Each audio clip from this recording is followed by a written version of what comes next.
Miguel Aquilizan. It is an honor to have you at the gallery. Thank you for having me. An orgy of speculations. I read the poem. Yeah. Blasphemous stretch of sitting emperors.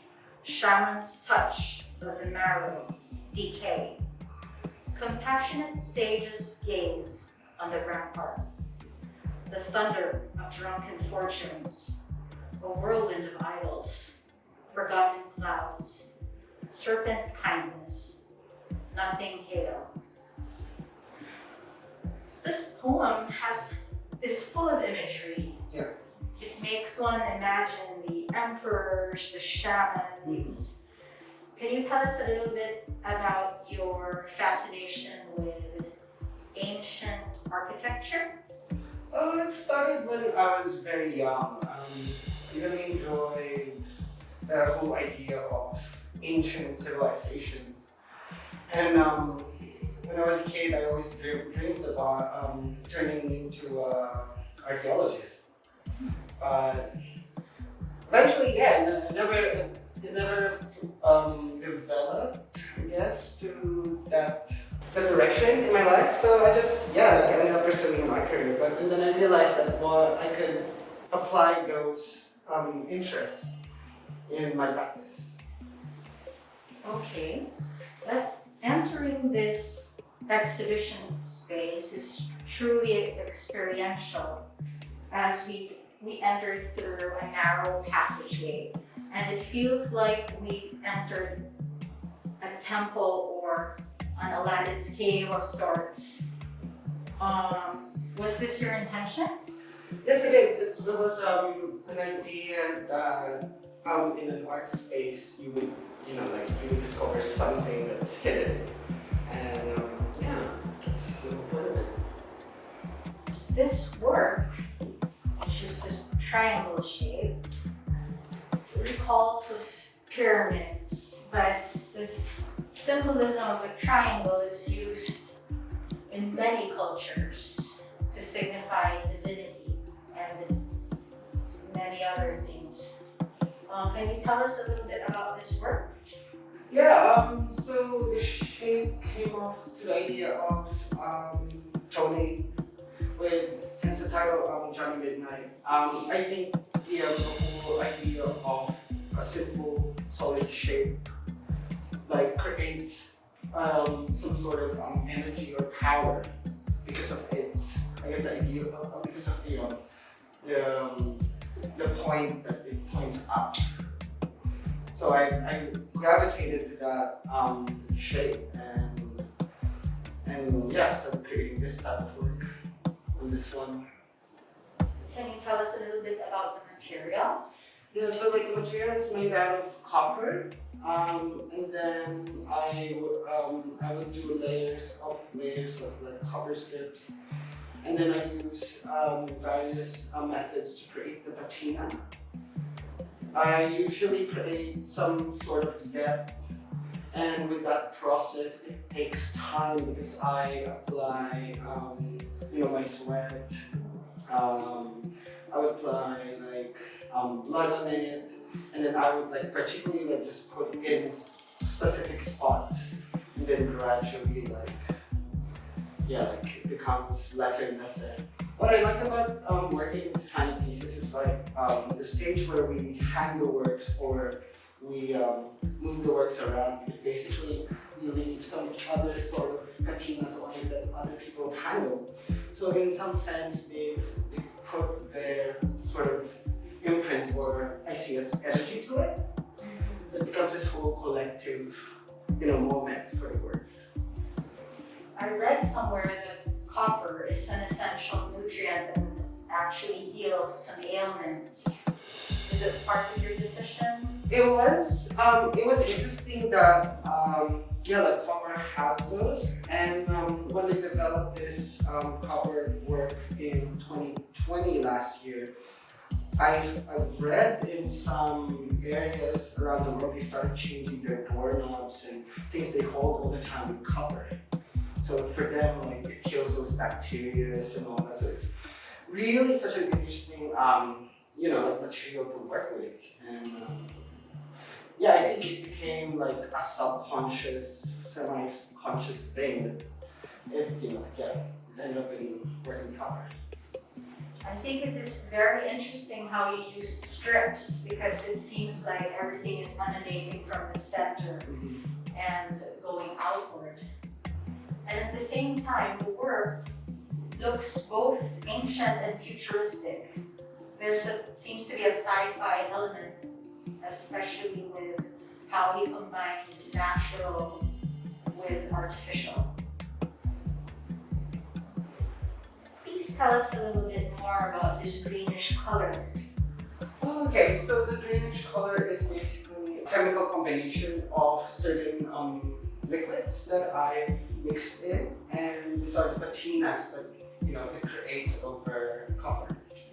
That seems to be the cause of a chemical reaction.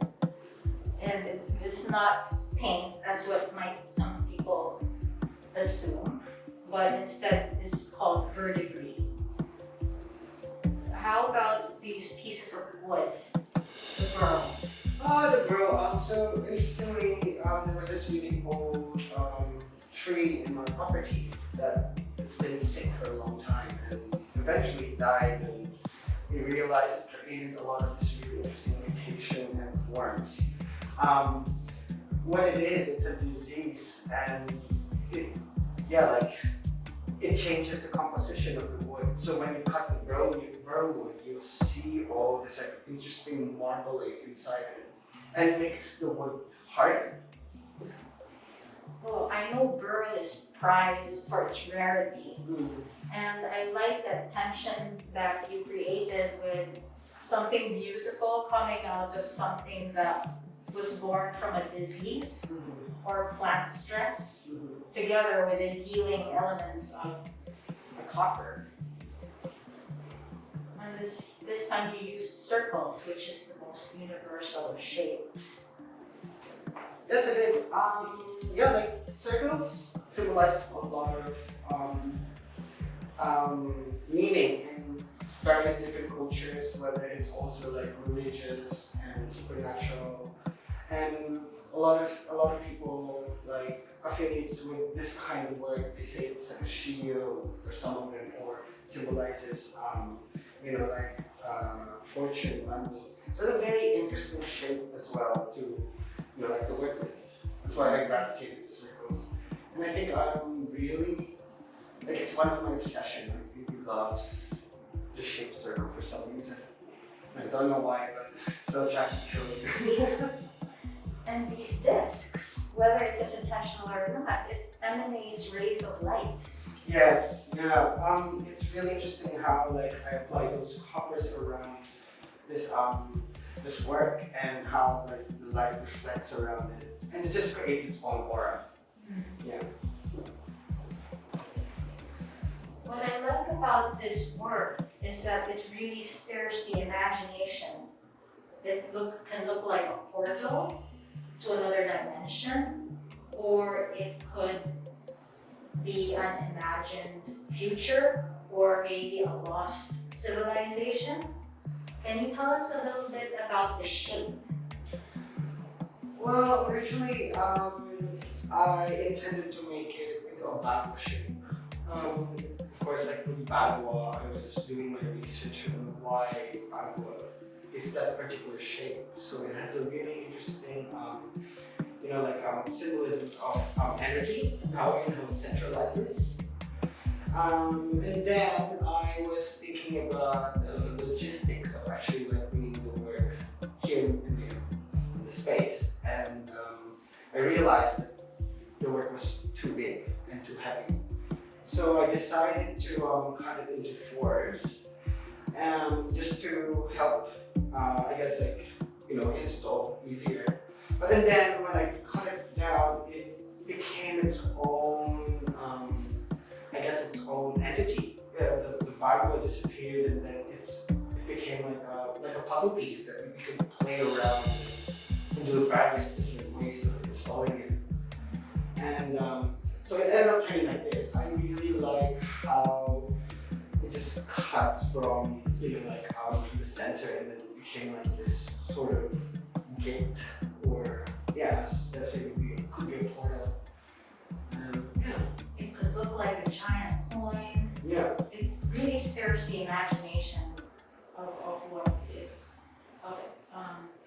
What exactly is a bagua? From what culture is that?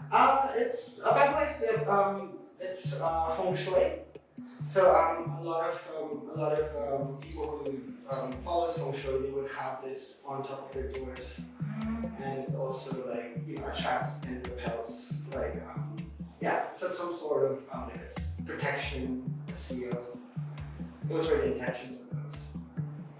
This is a very laborious process. Can you tell us a little bit about the process, the patina? Yeah.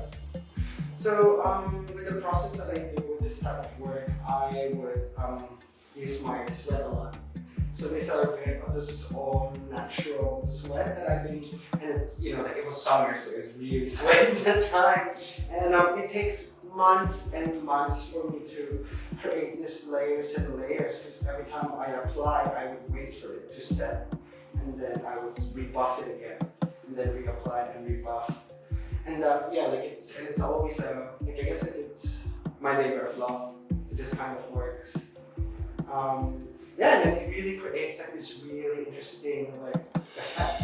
And depending on which part you work on, like to buff and to it just creates this kind of what do you call it? Like layer to it, rendering. When people look closer, they will notice that some areas have something that looks like mottling, but other areas appear to have veins. Yeah, because each pieces I've worked on different times, and it's the only time I've seen them together was actually installed in the space. I'd like to work on them on different like times, so yeah, because in that sense, when I always work with my artworks, it's also an experiment. So like what I've learned from this effect, I could apply it for this one, and then I would discover something else with this one, and then I start applying for this one, and then it becomes a full circle of different stages. The patina is very beautiful because although there is some shine, it's a very soft sheen, not painful to the eyes. Yeah. And it's amazing how from far away it has a very different effect. Then when you come up close, from far away it's very monumental, and up close it's intimate because of the details. Will you be working with copper henceforth? I would in the future. I would like to really develop and push this material. I have other ideas on how to apply it and how to, I guess develop it more. But yeah, definitely be a staple part of my practice. Thank you, Miguel, for this conversation on your show. Thank you. An Orgy of Speculations will be running from June 8th to July 6th. Please book your appointments in advance.